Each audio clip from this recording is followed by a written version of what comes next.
Noruega es hogar de una de las economías más prósperas y mejor gestionadas del mundo. Todo el mundo, desde economistas, políticos y gente común, ven a este país como un ejemplo de cómo se deben hacer las cosas. Y, curiosamente, estos elogios suelen venir de ambos lados de las discrepancias económicas, políticas y personales, respectivamente. La pequeña población del país, de menos de 5,5 millones de personas, ya era una de las más ricas del mundo en todos los aspectos. Sí, los economistas cuentan con diversas formas a la hora de medir la riqueza. Noruega gozaba de gran prosperidad económica antes de que tuviese lugar un hecho importante a inicios de este año. A principios de julio, el país descubrió la mayor reserva global disponible de fosfato. Se hallaron 77,000 millones de toneladas de este material en el norte del país, duplicando la reserva mundial de este recurso raro. Este descubrimiento es suficiente para satisfacer las necesidades mundiales de cosas como fertilizantes, electrónica y, más importante todavía, baterías de alto rendimiento y paneles solares durante al menos el próximo siglo. Siendo conservadores, el descubrimiento tiene un valor de alrededor de 24 billones de dólares, lo que, incluso después de los costos de extracción y envío, podría llevar a Noruega de ser un país muy rico y exitoso a convertirse en el lugar más rico del mundo, superando incluso a casos atípicos estadísticos como Mónaco o Liechtenstein. ¿Pero realmente sucederá esto?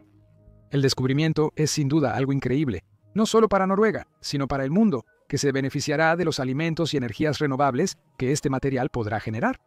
Pero también conlleva riesgos importantes. Algunos países dependen de exportar este material y este nuevo suministro podría afectarles mucho. El fosfato también es visto como una materia prima estratégica por varios de los mayores actores geopolíticos mundiales. Y eso sin mencionar el hecho de que esta historia no es nueva. Ya hubo un país que descubrió una gran reserva de fosfato y convirtió a su gente en la población más rica del planeta en tan solo unos pocos años. Pero ahora, el país enfrenta una pobreza generalizada, siendo más pobre que cuando hizo sus descubrimientos. Es ingenuo pensar que esto no podría pasar en Noruega, y entender los planes del país con este nuevo descubrimiento puede enseñarnos mucho sobre algunos de los temas económicos más importantes del mundo actual, desde la gestión responsable de los recursos naturales, la filosofía económica de la propia Noruega y lo que separa el éxito macroeconómico del fracaso. Entonces, ¿cómo va a gestionar Noruega esta nueva entrada de riqueza? ¿Cómo podría demasiado de algo bueno ser, potencialmente, lo que acabe deshaciendo el milagro económico? Y finalmente, ¿qué impacto tendrán las decisiones de este pequeño país en algunas de las regiones más importantes de la economía global? Después de hacer eso, podremos colocar a Noruega, país de referencia del canal para comparar éxitos económicos, en el ranking nacional de Economics Explained para ver dónde se sitúa. Claramente le va a ir bien, pero ¿logrará obtener el primer lugar? Actualmente hay 4 tipos de economías en el mundo. Algunas deberían fracasar económicamente y lo hacen. Aquellas que deberían ser fracasos económicos, pero que aún así logran sobrevivir. Aquellas que deberían ser éxitos económicos, pero siguen siendo fracasos. Y aquellas que deberían ser exitosas y lo son. Noruega es una economía extraordinaria, y aunque es comprensible pensar que es fácil para un país ser perfecto cuando es rico, hay muchas historias sobre casos en los que sucede exactamente lo contrario, donde el rápido crecimiento económico de un país termina siendo su perdición. Esto pudo haberle pasado a Noruega en más de una ocasión. Antes de la década de los 70, Noruega no era una economía particularmente rica, especialmente comparada con los estándares de Europa Occidental o Escandinavia.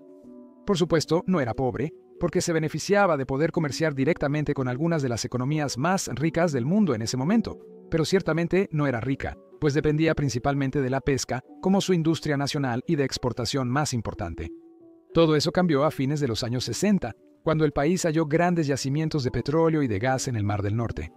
La producción inició a inicios de los años 70, principalmente bajo Statoil, empresa estatal noruega creada para extraer, refinar y vender las reservas de petróleo descubiertas previamente. También se permitió que otras empresas privadas operaran en los campos, ya que muchas de ellas fueron responsables del arriesgado trabajo de exploración que había permitido encontrar los yacimientos. Pero Noruega exigió que el Estado tuviera el 50% de cada licencia de producción que había sido vendida a empresas privadas. La razón económica era que el petróleo nacional pertenecía a la población, y esta es la que debía beneficiarse con su explotación. Pero sin algún tipo de recompensa potencial, ninguna empresa asumiría el riesgo de explorar en busca de más petróleo y gas, lo que podría hacer que esa gente ganara aún más dinero. Este enfoque equilibrado también hizo que el país fuera muy popular para otras inversiones petroleras. La propia Statoil que más tarde fue renombrada como Equinor, también fue más allá de limitarse a extraer y vender petróleo crudo y gas natural, porque también invirtió en refinerías, que procesaban todos estos combustibles fósiles y hacían posible vender directamente a los consumidores en Europa, que en ese momento era el segundo mercado más grande del mundo para la energía, solo después de Norteamérica. Hoy en día, el país tiene tanta capacidad de refinación de petróleo que en realidad importa aún más petróleo crudo de países como Suecia y en el pasado, Rusia, porque sus instalaciones son tan eficientes y bien administradas que vale la pena enviarles el petróleo sin refinar y luego hacer que ellos lo envíen o lo transporten por tubería a los usuarios finales. Las ganancias del gobierno noruego por estos recursos naturales son inmensas. Si bien la producción total puede parecer relativamente pequeña en comparación con los principales productores de petróleo, como los estados del Golfo, Rusia e incluso Estados Unidos, Noruega ha conservado históricamente una proporción notablemente alta de esos ingresos para sí misma y para su gente. Esto es diferente a muchos otros países donde la mayor parte del dinero ha beneficiado a las empresas de recursos naturales y el Estado y, en última instancia, la gente reciben únicamente los restos. Noruega, de nuevo, también tuvo un poco de suerte de su lado porque era miembro de la OTAN y no tenía las mismas luchas geopolíticas que muchos otros países que descubrieron grandes recursos naturales en las décadas posteriores a la Guerra Fría. Estamos en el proceso de trabajar con expertos en geopolítica para crear un nuevo canal que abordará estos temas con mucho más detalle, con mayor experiencia y conocimiento del mundo real. Así que estén atentos porque eso es todo lo que puedo decir al respecto por ahora. También se debe reconocer que Noruega tiene una población increíblemente pequeña, así que cualquier ingreso no se va a dividir entre muchas personas. Ahora, asegurarse de que los ingresos de los recursos naturales realmente lleguen a la gente, en lugar de a un puñado de compañías petroleras o políticos bien conectados, es solo el primer paso para garantizar que se usen de manera responsable para construir una economía exitosa en vez de ser desperdiciados y causar todo tipo de problemas. También es, sorprendentemente, probablemente el paso más fácil. Noruega tenía ventaja porque ya era una democracia sólida cuando encontró todo ese petróleo y contaba con capital para crear su infraestructura petrolera. En cambio, varios países ricos en petróleo del África subsahariana dependen de entidades extranjeras para financiar la extracción y quedan más sujetos a sus demandas. A pesar de sus ventajas, Noruega manejó increíblemente bien el rápido descubrimiento de recursos naturales, porque hay docenas de otros países avanzados y democráticos que se han dejado intimidar por las compañías de recursos y han entregado más de lo que debería ser una parte justa de su riqueza natural. De nuevo, no estoy señalando a ningún país en particular. Eso sí, la parte más difícil fue asegurarse de que esos ingresos realmente se destinaran a mejorar la economía. Ha habido algunas estrategias empleadas por varios países en todo el mundo con distintos grados de éxito en el pasado. Venezuela, pese a sus problemas, logró destinar inicialmente gran parte de sus ingresos petroleros a la población con programas sociales generosos e impuestos bajos. Pero esto generó una anomalía en el mercado y volvió al país inestable al generarse una competencia política por ver quién regalaba más dinero a los ciudadanos. Estos problemas fueron en cierto modo la causa y a su vez se agravaron por las sanciones impuestas al país también. El estado de Alaska en Estados Unidos también hace algo similar al pagar a sus residentes una parte de los ingresos petroleros cada año y no cobrar impuestos estatales sobre la renta. Alaska, al ser parte de Estados Unidos, ya era rica y estable, por lo que estas políticas no cambiaron su economía como ocurrió en Venezuela. Algunos países han usado sus ingresos petroleros para financiar proyectos de desarrollo, buscando impulsar el turismo y los negocios internacionales, con la idea de sustituir la industria petrolera cuando los pozos se agoten o baje la demanda de combustibles fósiles. No hay nada inherentemente malo con este tipo de plan, aunque muchos de los países que siguen este sistema han tenido problemas de transparencia, donde se ha vuelto difícil saber si, a veces, los líderes que no enfrentan oposición están invirtiendo dinero en equipos deportivos porque lo ven como una buena inversión a largo plazo para la industria deportiva y turística de su país, o simplemente porque tienen prácticamente dinero ilimitado y les gustan mucho ciertos deportistas. Esta estrategia también tiene el problema de transferir los beneficios de los recursos naturales de petroleras extranjeras a otras empresas, ya que países como Emiratos Árabes Unidos, Qatar y Arabia Saudita mantienen impuestos empresariales y personales muy bajos o nulos. Si estas leyes fiscales no existiesen, es poco probable que muchas compañías se molestasen en comenzar a realizar operaciones en estos países. Y cuando se terminen los ingresos petroleros, no está claro si estos países podrán mantener un gasto elevado y unos impuestos bajos. Noruega adoptó otro enfoque. Incluso hoy, sus impuestos a empresas, personas y actividades económicas como ventas y propiedad de tierras siguen siendo muy altos.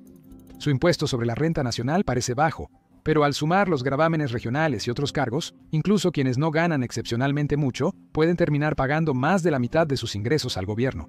Eso tampoco incluye los impuestos sobre las ventas o el impuesto al valor agregado. Noruega tiene una de las tasas más altas del mundo, cobrando el 25% del precio de la mayoría de productos y aún más en artículos como el alcohol.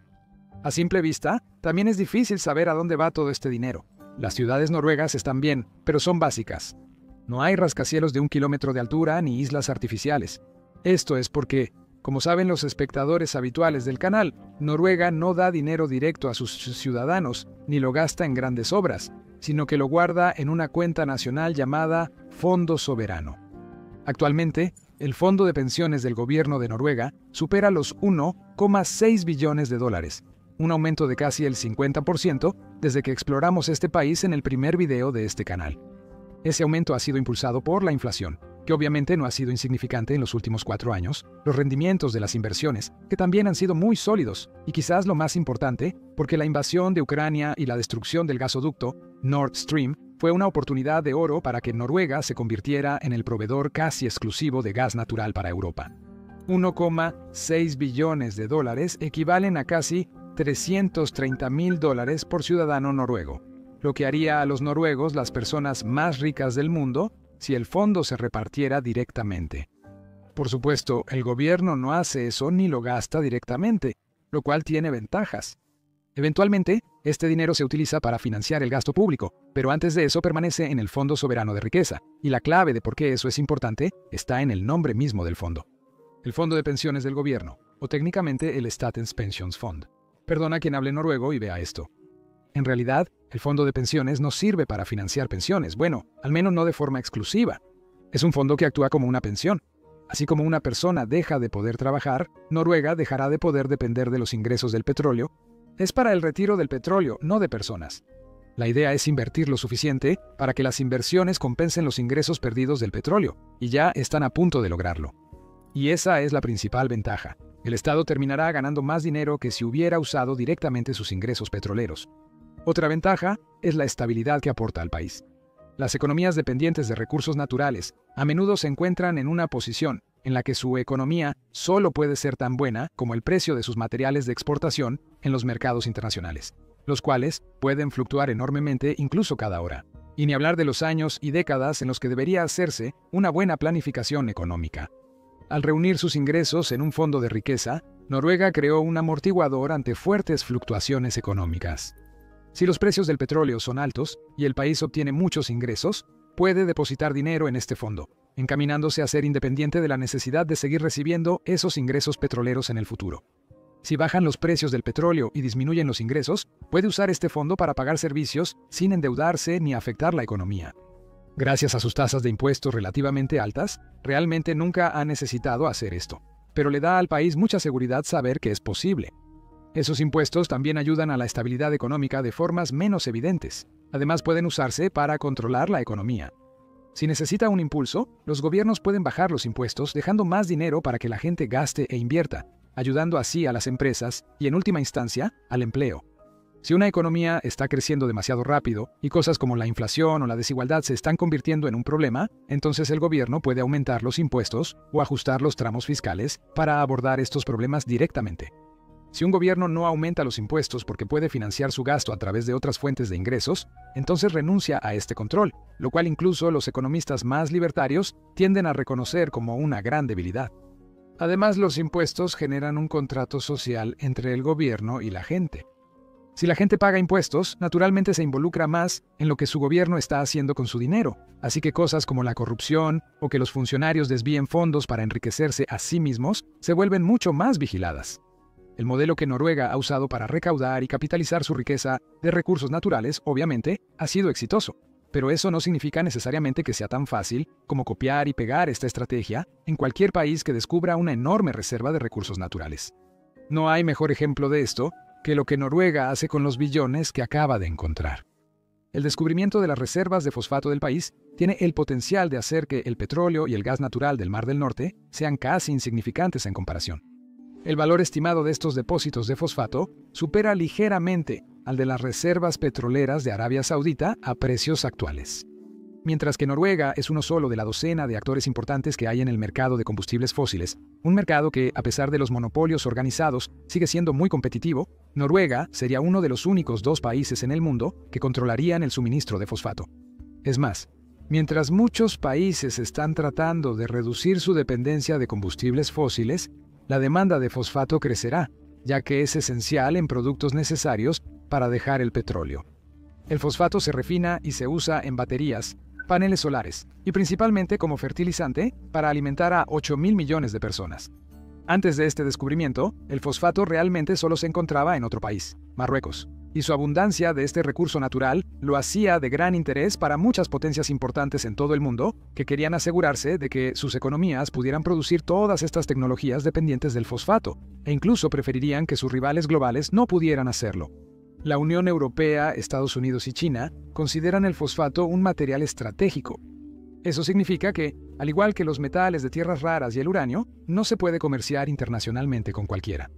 Noruega no pertenece a la Unión Europea, pero este hallazgo la vuelve muy atractiva para las principales potencias económicas, lo que implica tanto oportunidades como riesgos.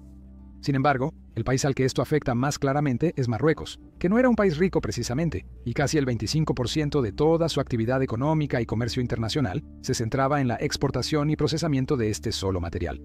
Si Noruega extrae y vende este material a gran escala, los precios internacionales bajarán y ofrecerá una alternativa más estable a países y empresas que buscan suministro constante de este recurso.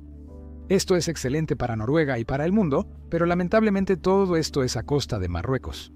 Aún es pronto para asegurarlo, pero es probable que los ingresos de la extracción de este recurso se destinen al fondo de pensiones del gobierno, que podría triplicar su valor en 10 años, dando a cada ciudadano noruego $1 millón invertidos indirectamente a su nombre. Se esperaría que un impulso tan grande a la economía fuera noticia nacional, pero al investigar y consultar con ciudadanos noruegos, solamente encontramos 2 artículos sobre este descubrimiento, y uno se burlaba de los medios internacionales por exagerar acerca de los recursos naturales. El desinterés de este país por uno de los mayores hallazgos de recursos naturales per cápita se debe en gran parte a algo que muchos economistas, sobre todo macroeconomistas, suelen pasar por alto: cultura. Aunque nos enfoquemos en datos duros y políticas claras al estudiar economía, es crucial recordar que esta ciencia social analiza cómo las personas interactúan con cosas de valor. Tiene sentido que los valores de estas personas sean clave, y la economía de Noruega es quizá el mejor ejemplo de ello. Noruega, junto con los otros países escandinavos, tiene una cultura muy igualitaria que, en muchos aspectos, ha permeado en sus sistemas económicos. Muchos economistas y comentaristas señalarán que Noruega técnicamente no tiene un salario mínimo obligatorio, pero eso es solo porque los sindicatos en el país son increíblemente fuertes y casi todos los trabajadores ganan un salario relativamente alto. La desventaja de eso es que los trabajadores altamente calificados no ganan mucho en comparación con lo que podrían ganar en otros países de Europa Occidental y especialmente en Estados Unidos. La diferencia aumenta todavía más por los impuestos, que en Noruega son más altos. Noruega definitivamente no necesita cobrar impuestos tan altos para financiar las funciones básicas del gobierno, pero aún así lo hacen porque quieren ofrecer servicios como educación gratuita, atención médica gratuita, un bienestar social muy sólido y un gasto en infraestructura de primer nivel. El gobierno tampoco oculta que usa los impuestos sobre la renta para controlar directamente la desigualdad. Las personas con bajos ingresos pagan poco y las de altos ingresos pagan mucho. Esta cultura de intervención también se ve en otras áreas de la economía. Quizás de manera algo irónica, Noruega, a pesar de toda su producción de combustibles fósiles, en realidad obtiene la gran mayoría de su energía de centrales hidroeléctricas. Esta inversión fue significativa frente a una planta de energía de gas natural, que el país podría operar con su propio suministro de combustibles fósiles. Pero el país hizo la inversión de todos modos, porque no solo querían ser amigables con el medio ambiente, al menos dentro de sus fronteras, sino que, si no era ya obvio, quieren establecer una economía en la que no solo no se verán afectados por la pérdida de su industria de combustibles fósiles, sino que ni siquiera se darán cuenta cuando haya desaparecido. De hecho, la educación gratuita y de alta calidad financiada por impuestos más altos en un país con pocas oportunidades para ganar un ingreso extremadamente alto es algo que ya hemos visto antes en algunos otros países como Alemania, Italia y Francia, y siempre ha creado el problema de la fuga de cerebros.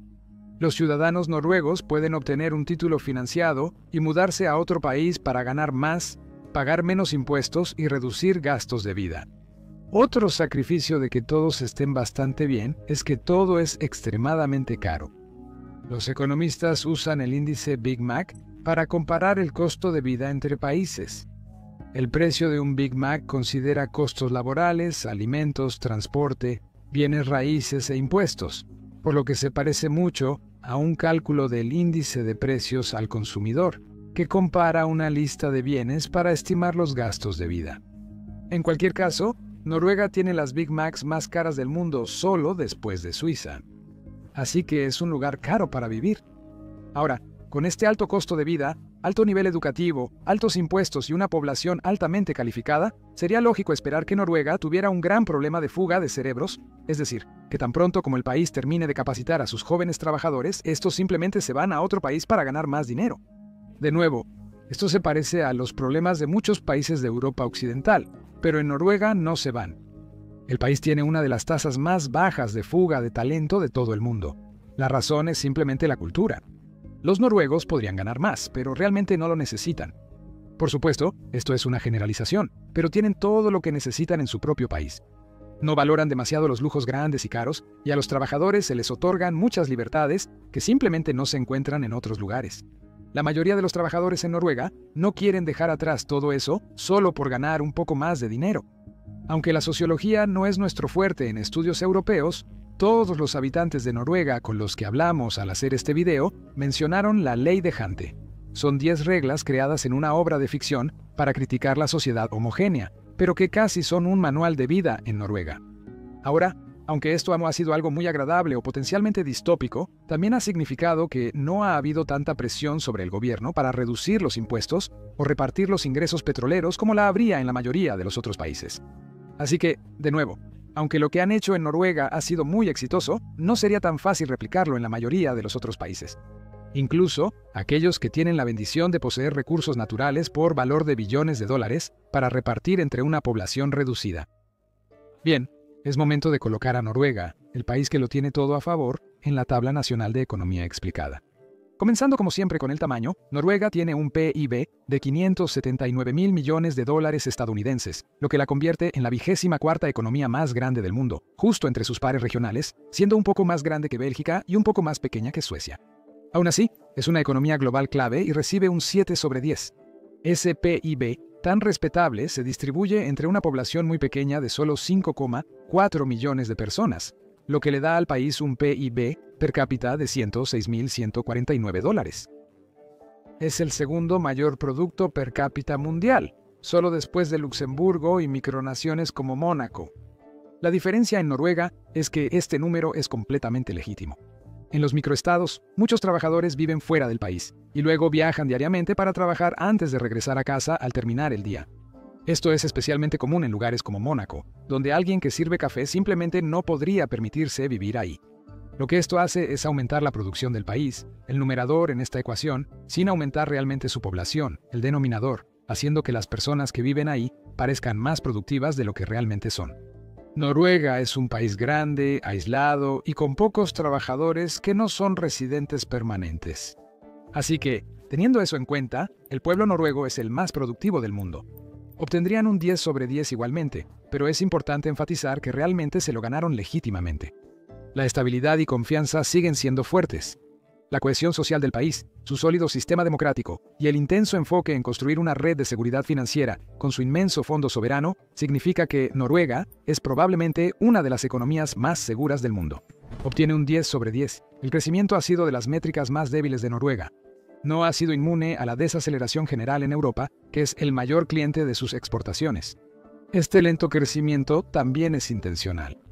Si el gobierno estuviera realmente preocupado por el crecimiento, fácilmente podrían bajar los impuestos y aumentar el gasto. Tienen reservas para hacerlo. Pero ya tienen a las personas más productivas del planeta. Así que si algún país no merece críticas por su lento crecimiento en la última década, es Noruega. En total, ha mantenido una tasa de crecimiento de alrededor del 2% durante todo ese tiempo, con una caída en el medio y un rápido crecimiento en los últimos 2 años. Esa tendencia probablemente seguirá, ya que ahora exporta fosfato y aumenta la producción de gas natural para compensar la pérdida de suministro ruso.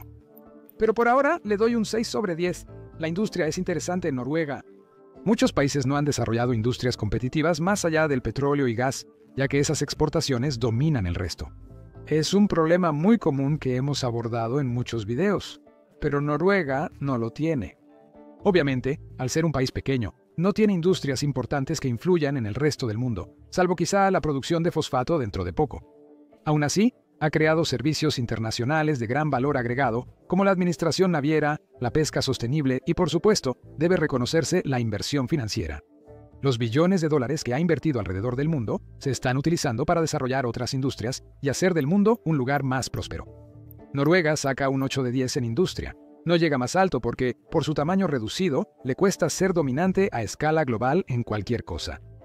En total, eso le da a Noruega una puntuación promedio de 8,2 sobre 10, colocándola aquí en la tabla de posiciones, quedando un poco por debajo de los primeros lugares debido a un crecimiento más lento que el promedio, algo que probablemente mejorará en los próximos años, y que sinceramente a ese país probablemente ni le importe demasiado de todos modos. Ahora, ya hemos hablado de varios países que aprovecharon las oportunidades de recursos naturales y, en lugar de construir una historia de éxito económico como Noruega, de alguna manera lograron usar esa riqueza para empeorar su economía en general.